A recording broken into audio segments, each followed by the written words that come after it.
دەبوایە زۆرتر لە ڤایرۆسی کۆڕۆنا زیاتر باسکرابایە. ئەوەندەی خەڵکی باسی کۆڕۆنا ئاکات کە کێشەیەکی جیهانیە هەتا ئێستا درکیان بەوە نەکردووە کە قەرزەکە زۆر لە ڤایرۆسەکە پیسترە. بۆیشە کە لە زنجیرە باسێکدا باسم کردووە کە کێشەی کۆڕۆنا دوو جەمسەری زۆر جیاوازن، یعنی غەمی حکوومەتەکان لەسەر مەسەلەی کۆڕۆنا دوو جەمسەری زۆر لێک جیاوازن لەگەڵ خەڵکی ترە. خەڵکی باسی کێشەی کۆڕۆنا ئەکەن بەڵام کەس باسی قەرز ناکات، بۆ تا ئێستا درکیان بە مەسەلەی قەرز نەکردووە لە کاتێکە زۆر پیسرە لە مەسەلەی کۆڕۆنایەکەدا. طبعاً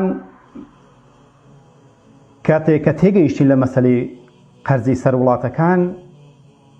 ئینجا بۆ ماڕوونە بێتەوە کە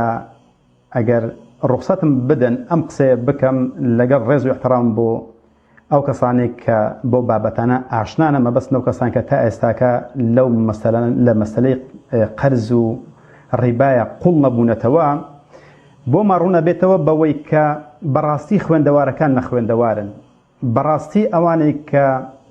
عیلمەکەیان هەڵقوڵاوی تەلەڤیزیۆنەکانە بەڕاستی دوور لە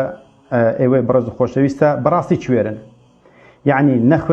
خوێندەوارەکان ئەبن بە نەخوێندەوار و بینەرەکان ئەبن بە نابینە.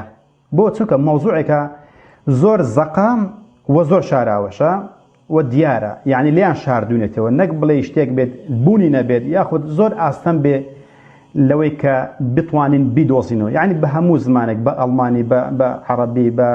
بە کوردی نیمانە بەداخەوە تا ئێستاکە، بەڵام بە ئینگلیزی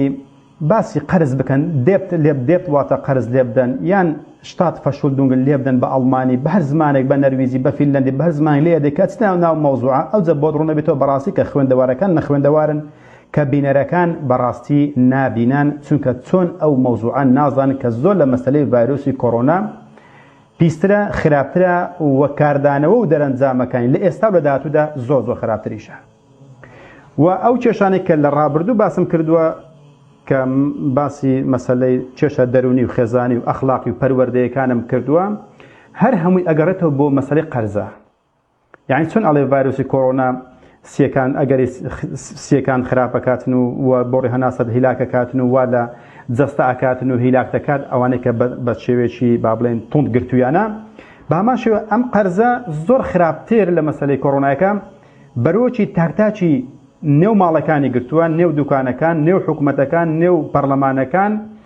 نێو ئەنجومەنی وەزیران و سەرکردەکانێکی گرتووە لە کاتێکە پێشی نازانین باسیشی ناکەین. قەرزی سەروڵاتانی جیهانی ئەمڕۆ طبعاً پیلان بۆ داڕێژراوە، تا سەر ئێستان پیلانێکی شەیطانیە بۆ بەهیلاکردنی مرۆڤەکان و ڕازاندنەوەی زەوی بۆمان و لە هەمان کاتدا تێکدانی تاکتاکی ئەندامانی خێزان و خێزان خودی خۆشی کە ئێستا کە بە شێوەیەکی زۆر ڕوون و ئاشکرا کێشانە ئەبینین کە نازانین کە هەمووشی لە نێوچەوانی ئەم قەرزەیە کە لە جیهاندا هەیە. قەرزی سەرجیهانی ئەمڕۆکە کە تا ئێستاکە مەزەندە ئەکرێت پێشی کۆڕۆنایەکە نزیکەی 258 تریلیۆن دۆلار بوو لە ئەمریکاوە هەتا مۆریتانیا، لە ئەندەنوسیاوە تا ئەڵمانیا و وڵاتەکانی ئەسکەندەنافی، نەرویج و فینلەندا و دانیمارک و سویدە. یعنی لە هەر چوار جەمسەرەکەی جیهانی ئەمڕۆکە سەیرەکەیت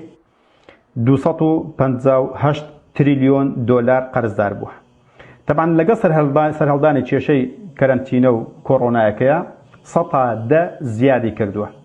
نزیکەی ئێستاکە گەیشتۆتە 270 تریلیۆن دۆلار و چرکە لە دوای چرکەش ئەم ڕێژەیە زیادە بێت.